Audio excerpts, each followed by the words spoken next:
Konnichiwa, selamat siang semuanya. Pada video kali ini, saya akan menceritakan kegiatan utama saya selama tinggal di Yogyakarta. Sudah lama saya mencintai batik, tetapi saya selalu concern pada limbah batik yang ternyata belum semuanya dikelola dengan baik sehingga mencemari lingkungan di sekitarnya. Maka ketika saya membuat batik, saya mencoba menerapkan pengelolaan limbahnya dengan alat yang saya buat sendiri. Saya akan menjelaskan bagaimana saya mengelola limbahnya.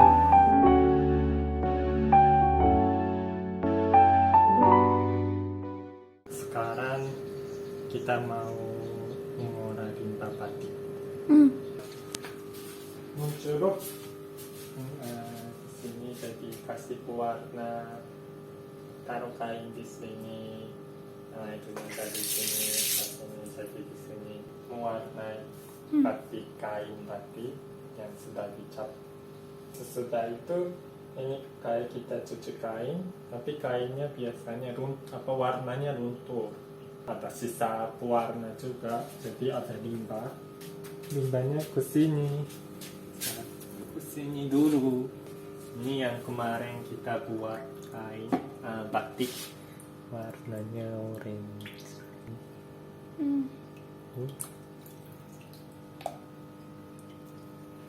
Kalau ini langsung buang ke sungai, nanti sungainya tercemar.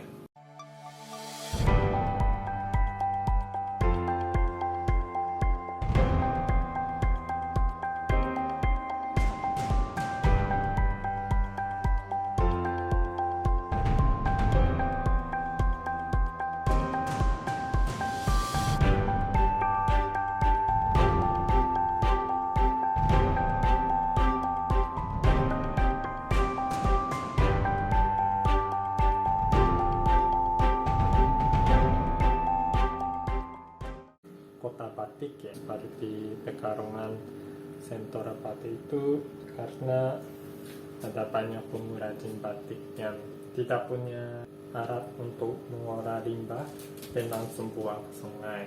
Jadi sungainya warnanya warna limbah batik. Kemarin waktu saya ke sana juga sungainya hitam, mata merah, itu karena ya, dari limbah batik kita diolah ya. Kita pakai ini untuk simpan limbah batik di sini. Jadi dari sini pakai pompa dan masukkan ke sini. Salah satunya ini. Sekarang ada banyak bagus. Ini karena saya sudah kasih obat untuk mengolah limbah, dan sekarang sudah ada diakusi, jadi seperti ini. Jadi ini ipal sederhana ya? Ya, jadi ini karena ini alat-alatnya saya pilih alat yang ada di mana-mana. Ini air tangki biasanya dipasang di atap untuk simpan air ya. Jadi alat-alat yang ada di mana-mana dan tidak mahal. Jadi karena nanti kami mau distribusikan alat ini untuk pengrajin batik yang belum punya ipal. Misalnya di Pekalongan 50% limbahnya tidak diolah, tapi langsung buang ke sungai. Pemerintah juga sekarang membuat ipal komunal yang lebih besar, tapi itu juga tidak cukup, dan itu lebih mahal.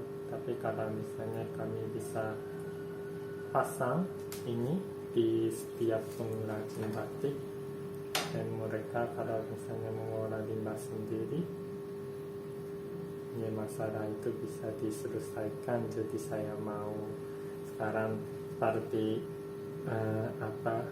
eksperimen di sini, apakah ini cukup mudah dipakai dan apakah cukup efektif. Gimana cara bekerjanya limbah yang udah dimasukkan sini ya? Ya, jadi ini ada 3 jenis obat saya kasih ke sini.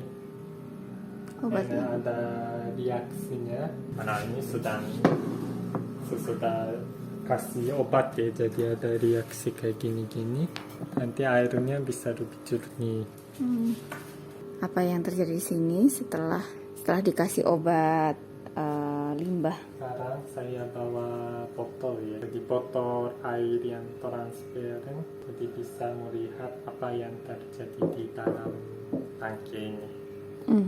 Ini botol yang transparan. Ini saya masukkan misalnya ke sini.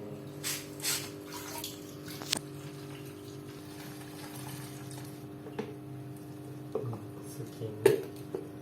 Masih warnanya orange. Jadi sekarang saya siapkan 2 botol. Ini isinya sama, tapi ini saya mau jadi kasih salah satunya saya mau kasih obat ya.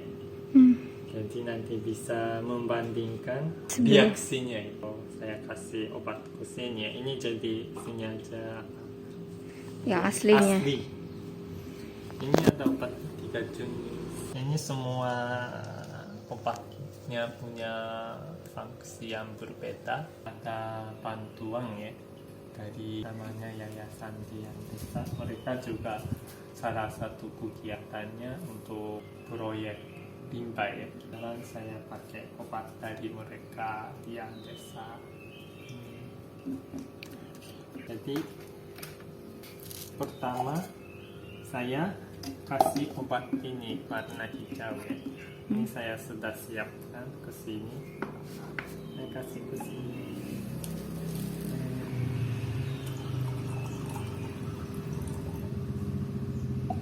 Sedikit aja. Dan yang kedua yang warna putih warna bening ini juga kasih sedikit. Begini aja. Saya tutup yang saya mau.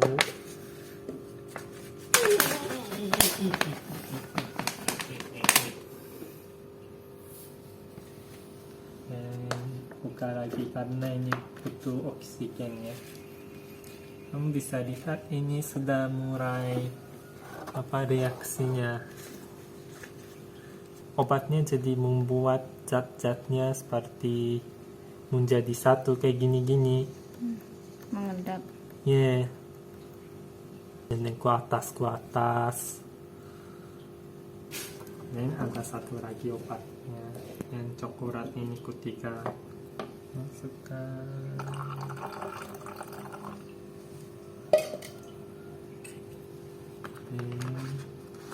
Campur lagi buka.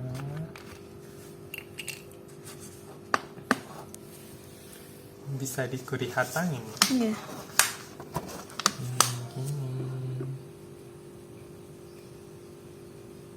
Jadi ini yang tadi masih Ini asli. pekat ya.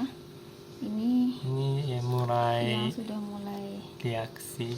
Ini warnanya sudah mulai berubah. Seperti tadi bisa lihat di tangki itu ada banyak bubukan di atas.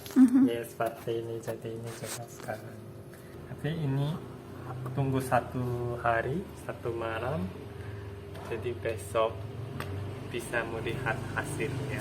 Nah, perlu 1 hari ya? ya tunggu lama itu semakin bagus. Karena masih obatnya ada reaksi kan, jadi kalau lebih lama ya kalau terlalu lama juga sudah selesai, tapi beberapa hari ya masih obatnya bisa bekerja. Paling tidak 1 hari 1 malam. Yes, 1 hari. Oke. Besok kita bisa lihat hasilnya. Oke.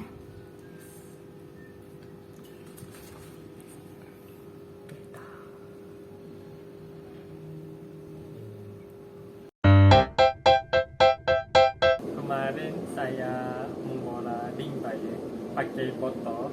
Nggak Wah. begitu bagus ya. Ini asli. Ini aslinya, terus Ini yang sudah kasih dikasih obat. Mm. Ini kita lihat, oh ternyata hasilnya nggak begitu bagus. Jadi saya kasih obat lagi. Biasanya saya proses berkali-kali seperti ini. Jadi biasanya pertama kali dia nggak begitu bagus. Dan then saya kasih obat lebih banyak, ya lebih jernih. Masih ingat kemarin kasih obat di tangki yang lebih besar? Iya. Itu hasilnya lebih bagus. Mungkin bisa lihat itu. Oke. Ya. Dilihat ya. Ya. Jadi ini sudah berapa kali dikasih obat ya, Ustaz? Sebenarnya ini masih 2 kali. Oh, 2 kali. Wah. Ya kalau ini jadi limbahnya sama, tapi proses kedua dan ketiga jadi bisa lebih putih bening. Nah, itu kalau kita mau buang limbah yang sudah diolah itu syaratnya apa aja? Ada baku mutu dan jadi ada parameter yang dari pemerintah.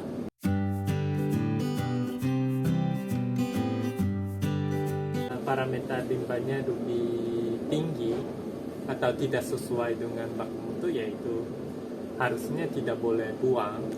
Jadi pentingnya mengolah sampai limbahnya sudah sesuai dengan baku mutu parameternya. Saya mau nanti mengolah sekali lagi supaya lebih jernih, sama nanti ini mau difilter juga. Karena ini ya ada rumput seperti ini, karena sudah dikasih obat. Saya ambil ini bagian atas, jadi nggak ada rumput. Jadi sebenarnya di tangki itu ada lumpurnya ya? Ada ini, jadi lumpurnya seperti ini. Ini harus difilter, jadi ini juga tidak buang. Sebenarnya limbah asli ini punya pH-nya tinggi, mungkin 10-11. Tapi dalam proses obat itu punya fungsi untuk menurunkan pH-nya. Ini kertas pH. Oh, indikator pH ya. Setiap kali sudah mengolah limbah saya cek ini ya. Oke, coba ini berapa ya? Ini sekitar 1 atau 2. Ini rendah sekali. Oh, gitu. Iya. Jadi ini kalau buang berbahaya. Jadi ini tidak boleh buang. Oh, iya. Untuk naikkan pH, saya kasih soda kue. Soda kue. Sampai pH-nya 7. Memastikan apakah pH-nya sudah sekitar 7. Dan baru bisa dibuang. Limbahnya. Untuk mengolah limbah ya lumayan lama. Lama ya? Jadi total dari limbah ke mengelola limbah dari awal sampai pH-nya 7 itu kira-kira berapa hari pengalaman kamu? Tergantung limbah batik ya. Warnanya beda, beda juga. Kalau misalnya batiknya sudah misalnya dilolot dan cuci, itu hanya lunturnya sedikit, jadi nggak terlalu kuat. Oh, benar. Tapi kalau limbahnya pukat, itu lama sekali. Oh, iya. Jadi yang sebelum dilorot itu kan dicuci dulu. Itu yang itu yang lama. karena lunturnya banyak ya. Iya, banyak sesudah proses pencurupan. Jadi lumayan pukat, kuat juga. Saya pikir kasih obat lumayan cukup ya, tapi ternyata belum bisa mengolah. Jadi setiap limbah punya karakter berbeda. Jadi saya setiap hari kasih obat sedikit dulu, melihat hasilnya. Kalau tidak bagus harus kasih lebih banyak lagi seperti itu. Menarik ya. Jadi beda-beda ya. Beda-beda. Jadi kita harus kontrol terus. Iya, itu.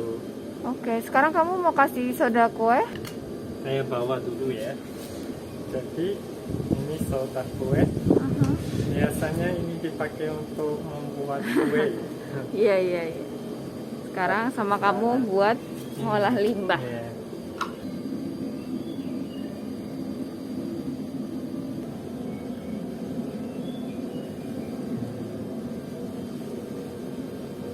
Ini biasanya ya saya diamkan 1 malam ya.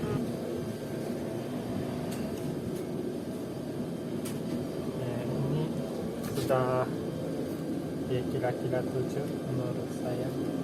Oh. Yeah.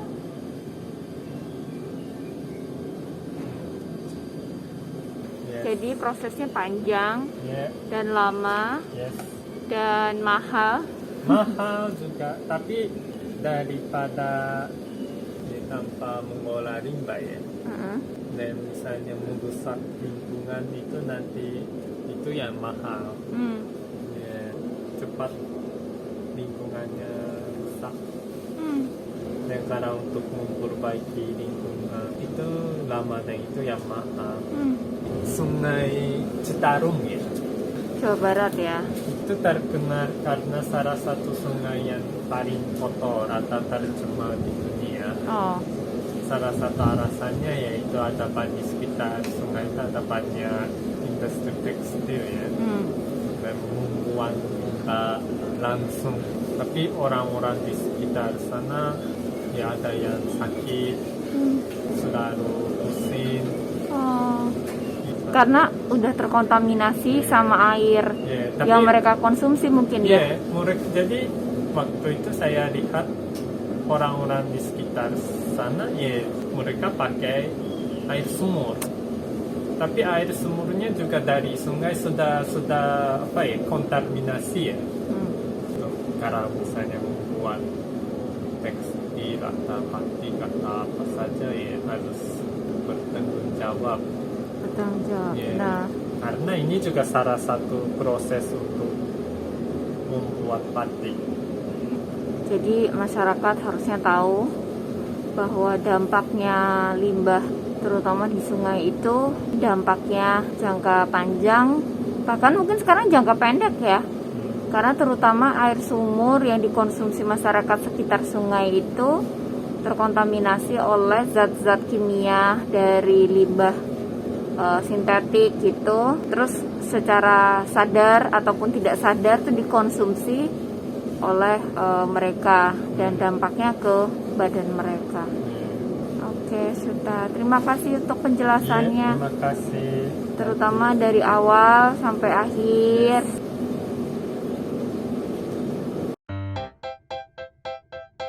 Kemarin kita lihat mungkin hasilnya nggak begitu bagus ya.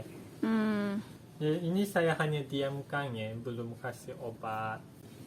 Daripada 2 hari yang lalu ya sudah mulai jernih lagi. Ini sekarang kalau sebelumnya tuh kan masih merah coklat gitu. Sekarang setelah beberapa hari jadi kayak gini ya. Karena ini obatnya masih bekerja ya.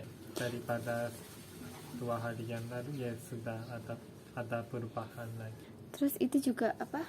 Lumpurnya. Oh iya, ini lumpur sekarang kelihatan. Itu lumpur tuh rata-rata warnanya kayak gitu atau sesuai dengan pewarna? Ya, tergantung pewarna. Warna lumpurnya juga beda. Ini lumpur, tapi sudah dikeringkan ya. Terus apa yang akan kamu lakukan dengan ini? Ini yang lumpur ini ya saya filter, mengumpulkan dulu dan keringkan. Sebenarnya saya ini sekarang masih eksperimen ya. Sebenarnya ini bisa untuk batu bata ya. Oh iya ya. Jadi besok saya mau ini bawa ke pembuatan batu bata ya. Wah, oke. Pakai ini. Kita lihat ya, menarik kalau misalnya bisa, berarti bisa di reuse ya. Ya, jadi tidak buang, bisa dipakai lagi. Bahkan dari limbah. Yeah. Semoga bisa untuk batu bata. Siap. Hai.